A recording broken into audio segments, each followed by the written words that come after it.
नमस्कार मंडळी, लग्नाची बेडी या मालिकेच्या आजच्या भागात आज आपण बघणार आहोत. राघव हा रेश्माला सांगत असतो की रेश्मा, सर्वजण बाहेर गेल्यानंतर कुलूप लावण्याची जबाबदारी ही तुझी आहे. रेश्मा म्हणते की हो, तुम्ही अजिबात काळजी करू नका. रुक्मिणी म्हणत असते की घरात असलेल्या प्रत्येकाने ही काळजी घ्या की घरामध्ये खूप मौल्यवान गोष्टी आहेत. राघव आता निघालेला असतो. सावीला तो बाय करतो, विनूला देखील बाय करतो, परंतु विनू काय राघवशी बोलत नसतो. राघव आता घराबाहेर निघालेला असतो तर काही गुंड हे राघववर पाळत ठेवूनच असतात आणि राघव निघाल्याने लगेचच ते त्यांच्या बॉसला फोन करून सांगतात की राघव रत्नपारखी आता घरातून निघालाय, आता आपण आपलं काम करायला मोकळे. तर थोड्या वेळातच राणीने सगळी पूजेची तयारी केलेली असते. तर आता ऋतुजा, राणी आणि रुक्मिणी तिघीही घराबाहेर पडलेल्या असतात. घरामध्ये सिंधू असते आणि सिंधू विनूला आणि सावीला भरवत असते. त्यांचं भरवून झाल्यावर सिंधू प्लेट ठेवण्यासाठी किचनमध्ये जाते. तर राघवची एक इम्पॉर्टंट फाईल ही घरी विसरलेली असते, त्यामुळे राघव पुन्हा ती फाईल घेण्यासाठी आलेला असतो आणि त्याचवेळी सिंधूची आणि राघवची धडक होते आणि सिंधू पडणार तेवढ्यातच राघव तिला सावरतो आणि मग दोघेही त्यांच्या त्यांच्या रस्त्याला निघून जातात. तर मुलं आता हॉलमध्ये अभ्यास करत बसलेले असतात. अन्वीही त्यांच्याजवळ येऊन बसते. रेश्मा राजश्रीला म्हणते की काकू ऐका ना, माझ्यासाठी एक कप चहा करता का प्लीज. राजश्री म्हणते की हो, करून देते. मला या घरातला एक रूल समजत नाही. या घरामध्ये एवढी शिस्त आहे, मग या घरातल्या सुनांना का शिस्त नाही आहे? म्हणजे ती राजश्री एवढी म्हातारी झालेली असून सुद्धा तिला एवढं सगळं काम करायला लागतं. ती कोणाची तरी सासू आहे, परंतु सासू म्हणून तिला कधी किंमतच भेटत नाही. जे ते येतं आणि तिला काम सांगून जातं आणि ती पण एक मूर्ख की ती सगळे कामं ऐकते. म्हणजे काम करण्यामध्ये काही वाईट नाही आहे, परंतु घरातलं काम सर्वजण वाटून करत नाही, हा मोठा प्रॉब्लेम आहे. असो, रुक्मिणी रेश्माला विचारते की काय ग, मगाशी दरवाजा वाजला होता, कोणी आलं होतं का? त्यावर रेश्मा सांगते की हो, राघव भाऊजे आलेत, त्यांची काहीतरी महत्त्वाची फाईल विसरली होती म्हणून ते आलेत रे. तर राजश्री म्हणते की ठीक आहे आणि मग राघव त्याची फाईल घेण्यासाठी रूममध्ये जातो.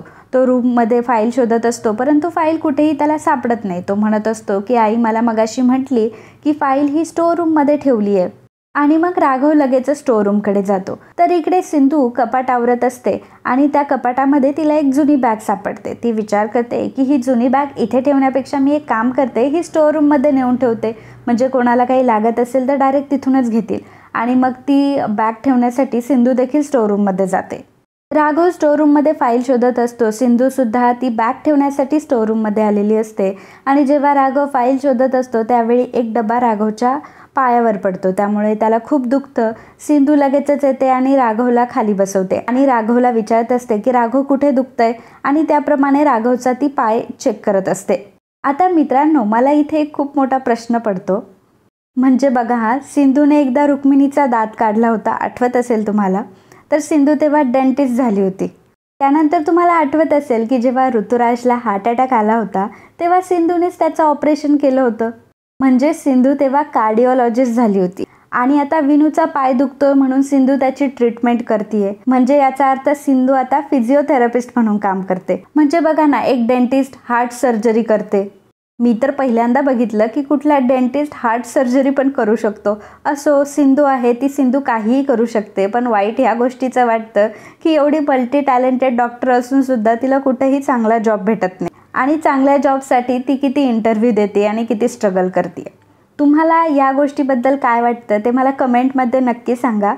मी तुमच्या प्रत्येक कमेंटला रिप्लाय देणार आहे. तर इकडे अन्वी सावी आणि विनूसोबत बसलेली असते आणि विनूचा मूड चेंज करण्यासाठी ती खूप प्रयत्न करत असते. ती सावीला म्हणते की आज घरामध्ये कोणीच नाही आहे, आपण एक काम करूयात, आपण छान डान्स करूयात. आणि मग ती स्पीकर घेऊन येते, मोठ्या आवाजात गाणी लावते आणि मग सर्वजण डान्स करत असतात. विनू देखील त्यांच्यासोबत डान्स करत असतात. तितक्यातच राजश्री येते आणि राजश्री अन्वीला सांगत असते की बेटा मला साखर आणून देणार, साखर संपली आहे. तर खूप आवाज असतो, अन्वीला ऐकायला येत नसतं. राजश्री तिला पुन्हा सांगते की साखर संपली आहे, साखर घेऊन ये.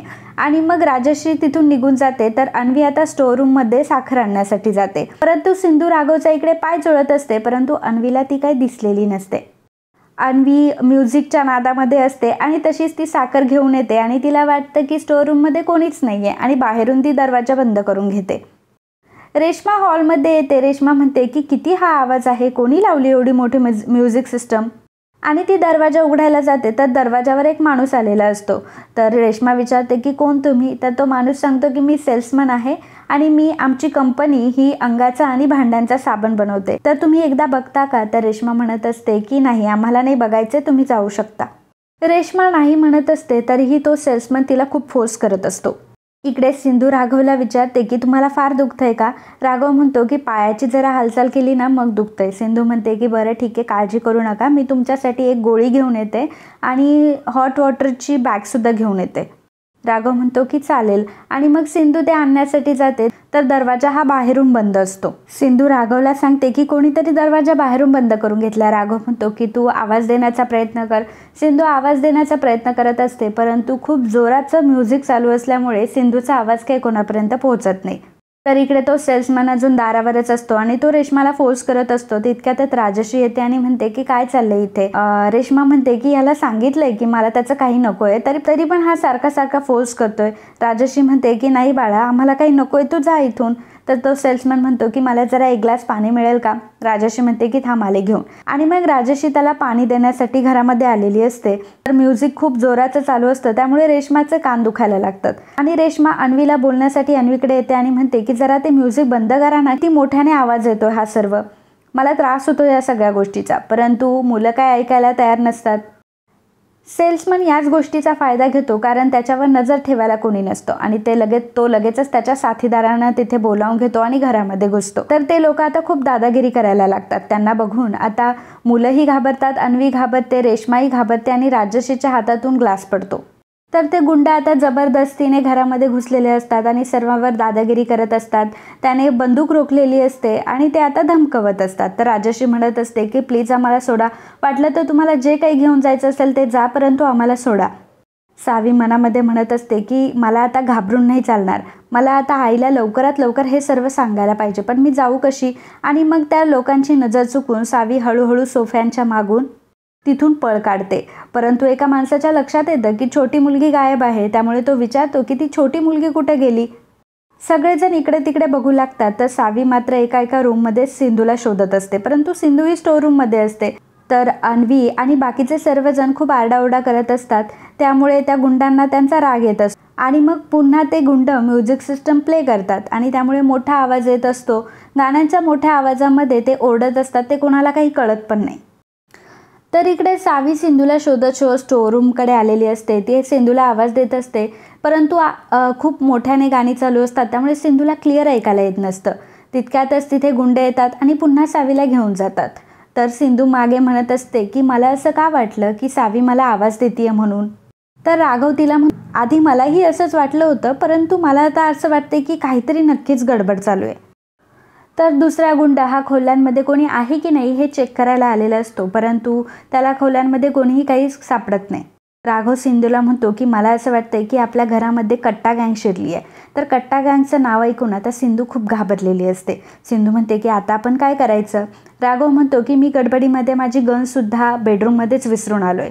सिंधू म्हणत असते की आपण एक काम करूयात, मी पहिल्यांदा बाहेर जाते म्हणजे त्या गुंडांचं लक्ष माझ्यावर येईल आणि मग तुम्ही आरामात इथून निघा. तर राघव म्हणतो की नाही सिंधू, असं करून अजिबात चालणार नाही.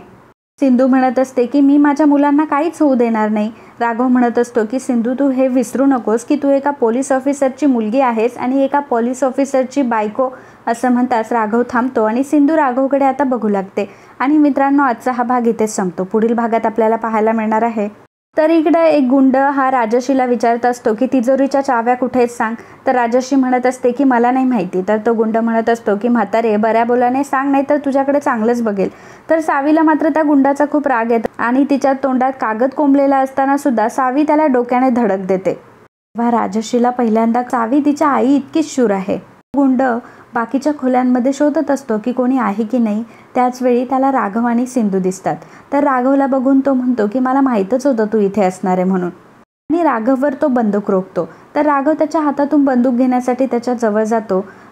त्याच वेळी तो गुंड जोरात चाकू राघवच्या पायामध्ये खुपसतो. तर राघव खूप मोठ्याने ओरडतो. राघवच्या पायातून आता रक्त येत असतं. हे बघून सिंधू खूपच घाबरते आणि सिंधू मोठ्याने राघव असा आवाज देते. तर मित्रांनो, असेच लग्नाची बेडी या मालिकेचे डेली अपडेट बघण्यासाठी आत्ताच आपल्या चॅनलला सबस्क्राईब करा आणि आजचा हा भाग तुम्हाला आवडला असेल तर व्हिडिओला लाईक आणि कमेंट करायला अजिबात विसरू नका. धन्यवाद.